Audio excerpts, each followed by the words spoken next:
We've spent the last 3 years, maybe 4? Let's not dwell on that, working on a ridiculous game mashup, a hockey survival game that's called Wild Ice.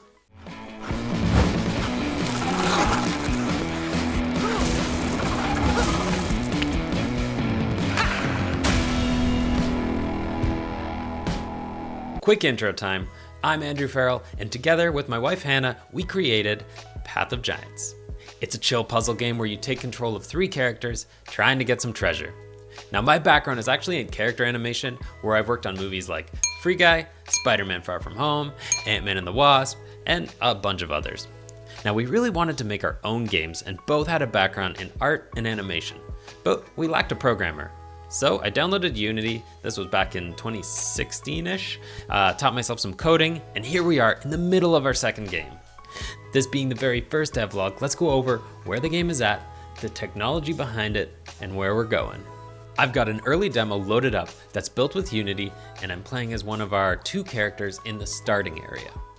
Now, creating distinctive biomes in a frozen, post-apocalyptic world has been a big challenge for my partner Hannah, but I think you'll find that each area does have its own vibe. Oh, and on that topic, all of our areas are handcrafted.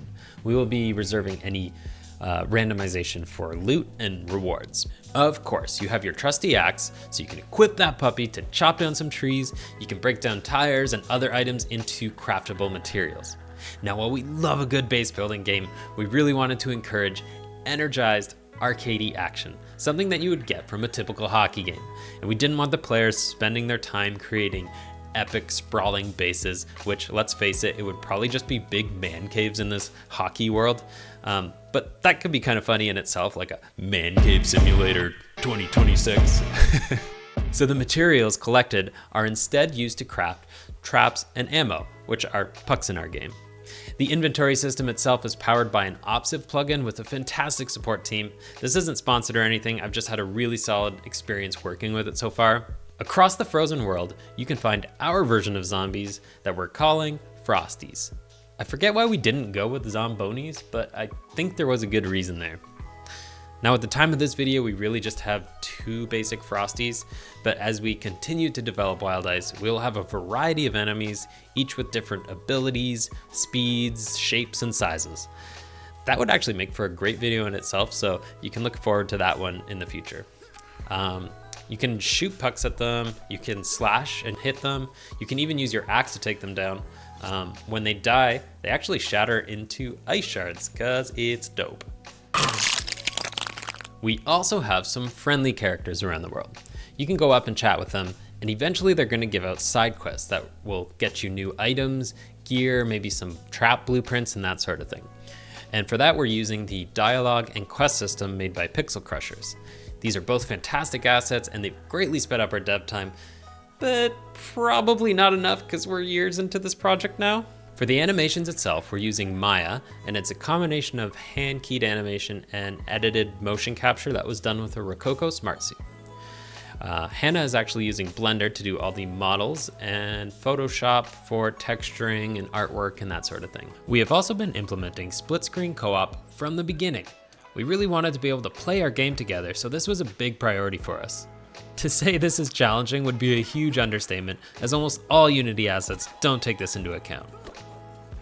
So there you go. That's a quick tour of what we've got going on, and after lots and lots of playtesting, we felt that in its current state, it's not quite where we want it to be yet. It's missing that frantic, pump-up hockey energy that we really wanted to capture.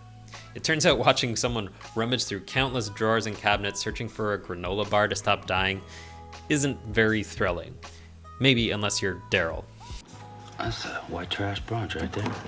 So while we are certainly keeping many aspects of the game demo we just showcased, we are actually reworking Wild Ice to become an open world, tower defense hockey game. The resources you collect in the open world will actually be used inside tower defense, arcadey action areas that you come across. It's a bit like an open world Orcs Must Die meets NHL Hits. And though there will be some cabinet searching, we hope this integral shift will give you those big exciting moments. This devlog series picks up from this exact crucial pivot point for us. Let's pivot. Let's pivot. stay tuned for the next one where we go more in depth into the challenges of creating an open world tower defense game. If you made it this far in the video, thank you so much for watching. If you found the content interesting, please consider giving this video a like and subscribing to our channel. Even better than that, you can actually wishlist Wild Ice on Steam today, which would go a long way in helping support our tiny dev team. There's a link for that in the description below. And thank you so much for watching. Welcome to the Gong Show, buds!